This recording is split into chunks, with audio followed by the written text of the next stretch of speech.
சஷ்டி கவசத்துல ஒரு வரி வருது, ஒரு நாள் 36 கொண்டு. அதாவது கந்த சஷ்டி கவசத்தை ஒரு நாளைக்கு 36 முறை படிக்கணுமா. படிச்சா 7 மணி நேரம் ஆகும். நான் படிச்சிருக்கேன். ஆனா கலியுகத்துல கந்த சஷ்டி கவசத்தை ஒரு நாளைக்கு 36 முறை படிக்கிறதுக்கு நேரம் இருக்காதுன்னு தான் அதுலயே சூட்சுமமாக ரகசியமாக ஒரு விஷயம் சொல்லப்பட்டிருக்கு. முருகனுடைய அருளால் நான் தெரிஞ்சுக்கிட்டேன். அதை நான் உங்களுக்கு சொல்றேன். ரவண பவச ரரரரரரரா ரிவன பவச ரிரிரிரிரிரி, இதுக்கெல்லாம் என்ன அர்த்தம் நான் தேடி தேடி தேடி முருகன் அருளால் தெரிஞ்சுக்கிட்டேன். சரவண பவ முருகனுக்கான மந்திரம். இத 6 முறை சொல்லணும்.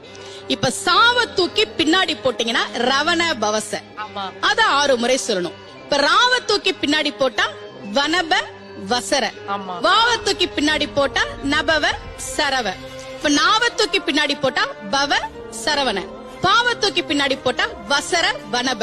ஒன்னொன்னையும் 6 முறை சொன்னா 6 × 6 36 வரும். இப்படி சொன்னால் 5 நிமிஷத்துல சொல்லிடலாம். கந்த சஷ்டி கவசத்தை 36 முறை சொன்ன பலன் கிடைக்கும்.